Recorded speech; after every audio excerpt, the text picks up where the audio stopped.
Bismillahirrohmanirrohim. Assalamualaikum warahmatullahi wabarakatuh. Buletin Himayah Sultra, edisi 73, Merawat Kerukunan, Pelajaran dari Sulawesi Tenggara. Beberapa waktu lalu, Kepala Kantor Kementerian Agama Sulawesi Tenggara, H. Zainal Mustamin, bersama FKUB berencana merumuskan sebuah piagam kerukunan, yang disebutnya sebagai Piagam Kerukunan Kendari.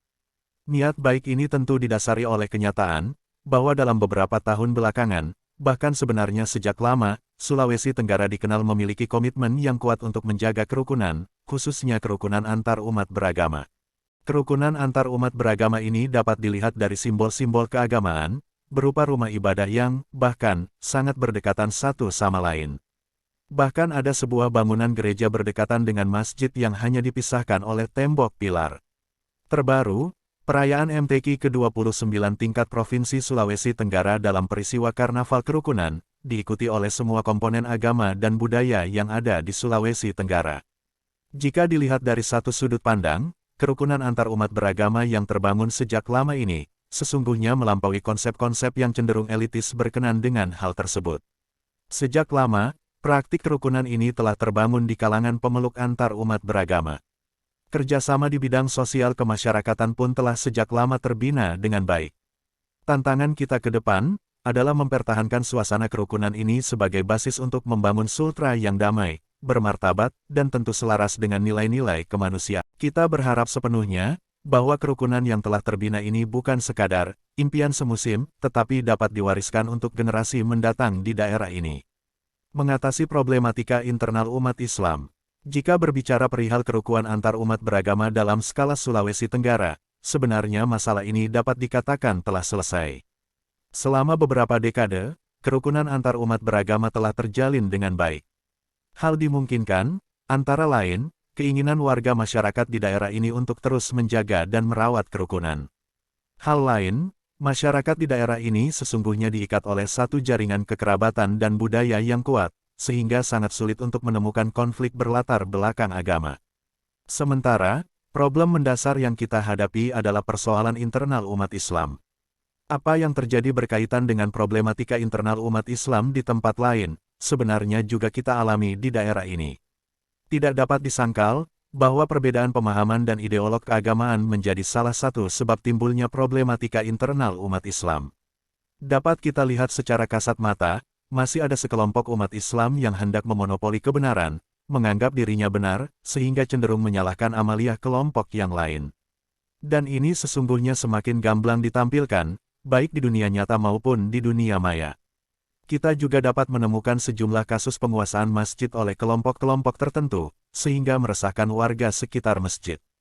Padahal, sejatinya masjid itu rumah Allah yang menjadi miliki semua umat Islam, terkhusus warga yang ada di sekitar masjid. Tak jarang, perebutan kepemilikan masjid ini berujung ricuh antara warga dengan kelompok Islam tertentu. Fenomena ini, atau tepatnya realitas, menunjukkan kepada kita, bahwa problematika internal umat Islam tak kunjung usai. Seakan-akan memperlihatkan kepada kita, bahwa pertikaian dan kericuhan internal umat Islam ini sulit dicarikan jalan keluarnya.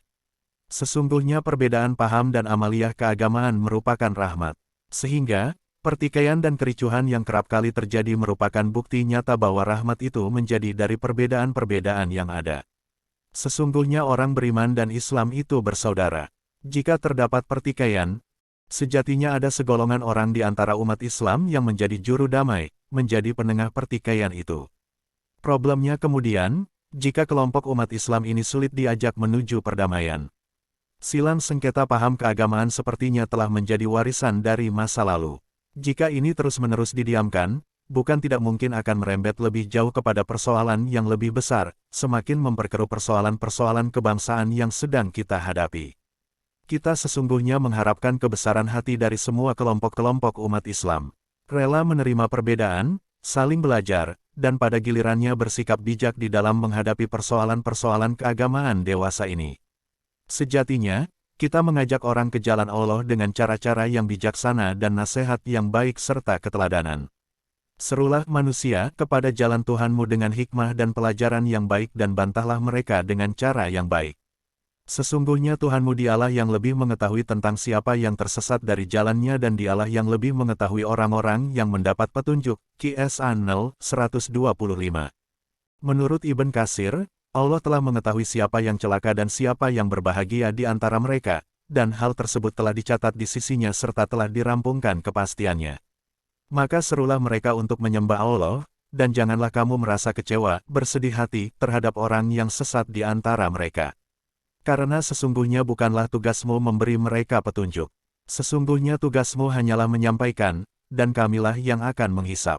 Dalam ayat yang lain disebutkan oleh firman-Nya, sesungguhnya kamu tidak akan dapat memberi petunjuk kepada orang yang kamu kasihi. Al-Qahas, 56, bukanlah kewajibanmu menjadikan mereka mendapat petunjuk. Al-Baqarah, 272.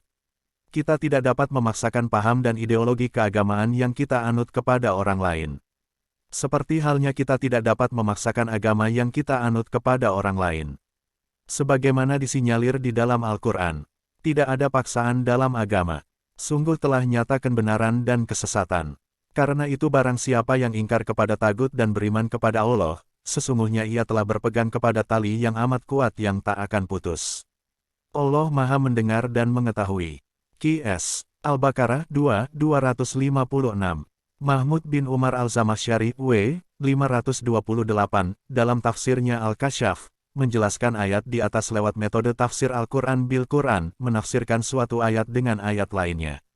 Menurut mufasir yang terkenal karena keahliannya dalam balagah dan sastra Arab itu, ayat la ikraha fi al-din merupakan konsekuensi dari ayat lain, yaitu, walau sya'ara buka lamana men fil ardi kuluhum jamian, afa anta tukrihu an anasa hatta yakunu mu'minin, kalau Tuhan menghendaki, maka akan berimanlah semua manusia yang ada di muka bumi. Apakah kalian hendak memaksa manusia agar mereka beriman? Yunus, 99.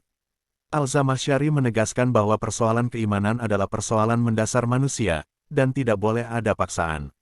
Upaya pemaksaan untuk memilih atau beragama bertentangan dengan sunnah Allah yang terkandung dalam surat Yunus ayat 99 tadi. Ali Mafas, kita sesungguhnya berharap, sekaligus menyerukan kepada setiap kelompok keagamaan di dalam Islam agar senantiasa menjalin komunikasi yang baik, berdialog memecahkan masalah-masalah umat, seraya pada saat bersamaan, membangun visi bersama dalam mengajak kepada jalan Tuhan dengan mengikuti apa yang telah digariskan oleh Nabi Muhammad SAW. Dengan demikian, piagam kerukunan kendari memang penting dalam rangka terus merawat kerukunan antar agama dan budaya, tetapi pada saat yang sama, juga sangat penting untuk merumuskan visi bersama kelompok-kelompok umat Islam di daerah ini melalui piagam kerukunan intern umat Islam. Sehingga, pada gilirannya trilogi kerukunan akan tetap terjaga di bumi Anoa ini. Trilogi kerukunan itu adalah, Ukhuwah Islamiyah persaudaraan atas dasar Islam, Ukhuwah Basyariyah Insaniyah persaudaraan kemanusiaan, dan Ukhuwah Wataniyah persaudaraan kebangsaan. Wallahu a'lam bisyawab. Jika merasa konten kami bermanfaat silahkan subscribe, follow, like, komen dan share video ini ke teman dan keluarga Anda yang lain.